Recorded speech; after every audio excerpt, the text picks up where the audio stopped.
This is part 2 of Mountains in the Life of Fulfillment. What is your mountain that you are trying to overcome, that you're trying to climb? A mountain of difficulty that oftentimes discourages the believer in fulfillment.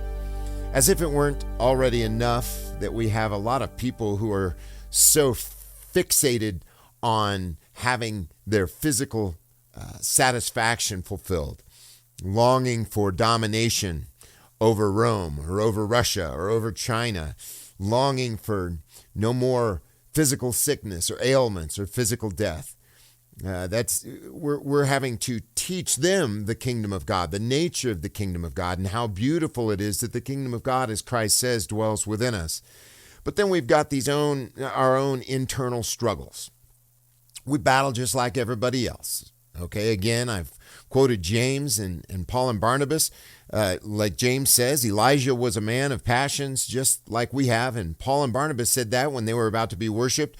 Don't do that. We have the same passions, the same lusts, the same issues, the same mountains and struggles that you have. But we're united together in our faith in the Lord Jesus Christ, that He's Almighty God, that He alone saves, and that He has conquered death, that He finished His work upon the cross, and that He has made His Emmanuel presence, God with us, in us, the temple of God. So we have all of these wonderful blessings, this treasure in earthen vessels, but then we oftentimes have these various struggles. I was just talking with a dear brother this morning through Zoom, and we were just sharing with each other prayer requests, and I was sharing with him a struggle that just comes and goes in my life. One of those thorns that I've prayed about. And it was just so nice on a personal level to be able to share that with him. And isn't it wonderful when you have those 1 or 2 or 3 or 4 or 5, the more the better. But I think the more friends we have that we're intimate with and share those struggles with, the more danger there is that they might gossip about us. But there's certain people you just detect in them this spirit of camaraderie and tenderness and understanding and mercy where it just draws it out of you. It just pulls out your authenticity so that you can fulfill James where he says, confess your faults one to another, pray for one another that you might be healed. And allows us to bear one another's burdens and they bear ours. I call it the share and bear concept. You cannot bear one another's burdens if they're not sharing them. And they won't be able to bear your burdens if you're not sharing them with them. The Bible says when we bear one another's burdens, we fulfill the law of Christ. But if we're not bearing one another's burdens and sharing our burdens, we are not giving that person the opportunity to bear our burdens. That is, we're not giving them the opportunity to fulfill the law of Christ. And if they don't feel comfortable enough with us to share their burdens, then we don't get to fulfill the law of Christ for them. So it's a huge issue, that confession before one another, sharing and bearing. So we've got these mountains that we do need to share with the body of Christ, and we do need to bear their burdens, their mountains. So again, mountains in the life of fulfillment. So let's continue in this study, and we're working our way through Psalm 46, which is such a beautiful, beautiful passage. And the first verse is, God is our refuge and strength, a very present help in trouble. Amen. He is there. That promise is there. But our mountains sometimes make us feel like He's not there, that He's not a present help. But the kingdom has come, and all the more we see this is fulfilled in Jesus Christ. Further along in this immediate context, he says the same thing, the Lord of hosts, verse 7. So verse 1, God is our refuge and strength, the very present help in trouble. Verse 7, the Lord of hosts is with us. The God of Jacob is our refuge. So that's an important theme for the psalmist. That's an important theme for the people of God. That is, God is our fortress. Now, the cross of Christ is the greatest fortress. In Him, in Christ, we find comfort and solace. We find protection. The walls of salvation, as Isaiah 25 through 27 speak of God's people, that God's people, the sons of the stranger shall build up your walls. That is, we are a defense for God's people. God uses us to be our refuge. He uses us in the lives of each other to be our refuge for one another.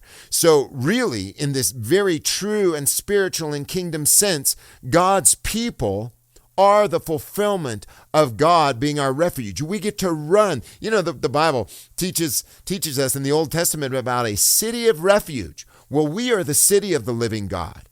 And we should be able to run to the church for refuge when we are confronted with a mountain of difficulty, a mountain of addiction. Again, whether it's alcohol or substance or gambling or gossip or greed or jealousy or alcohol, heroin, football, sports, whatever the addiction, we should be able to find in the church a non-gossiping, non-repeating, non-judgmental body, organic body of Christ in whom we can find refuge.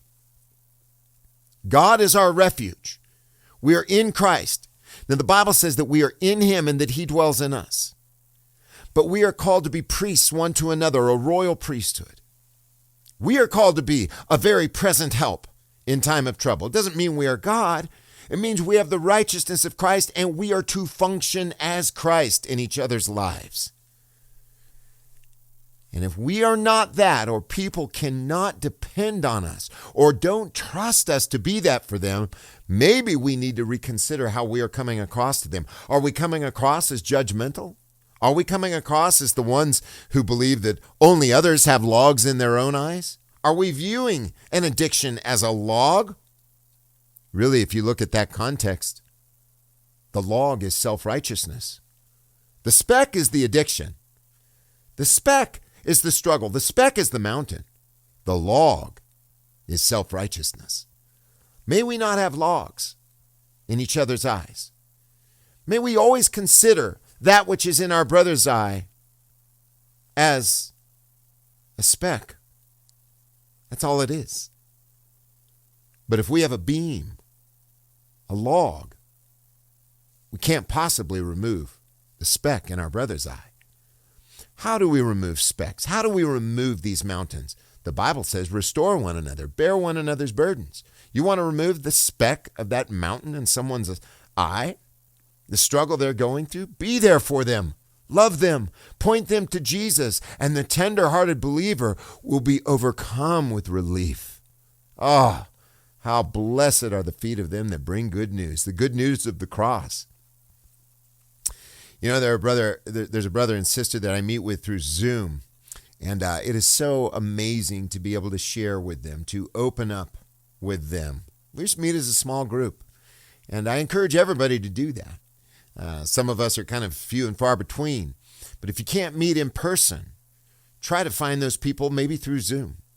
What a blessing. God is our refuge. The Lord of hosts is with us. The God of Jacob is our refuge, and we should be that city of refuge for one another. We are the city of the living God. We are the city on a hill. We are the heavenly city, the heavenly Jerusalem, and the new Jerusalem, the Jerusalem from above, as Galatians 4 calls us. They could find no help or comfort in that city that was below, Jerusalem from below, or as Paul said, the Jerusalem that now is, which is what? In bondage. But oh, how freeing it is to find comfort in the city of God. You know, the Bible says, he that repeats a matter separates the best of friends. But a faithful man conceals a matter. Love covers a multitude of sins. That's what we do. That's what we do with one another. It's just so beautiful. And then there at the end of the same passage, Psalm 46, verse 11, again, the third time, the Lord of hosts is with us, Emmanuel. This is a new covenant psalm, by the way. This is looking forward to that. The God of Jacob is our refuge. How? In him we have found our refuge. We have a strong city, the Bible says. We have a strong city. Its bulwarks, its walls of salvation. The cross is our refuge. We find refuge in the cross and finished work, risen life, and presence of Jesus in our lives. That's our refuge. And we should be the God of refuge one to another. We will continue working our way through this and how to approach these mountains that seem to debilitate us, that seem to derail us. from our passion, our love of Jesus and proclaiming him and his kingdom. And even sometimes these mountains derail us from our love for one another. It derails us from being merciful because we're so caught up in our own mountain. And that's what these little idols do, don't they? It steals our passion and hearts away from the body of Christ. Not just our study of Jesus and how beautiful he is, but our passion for one another.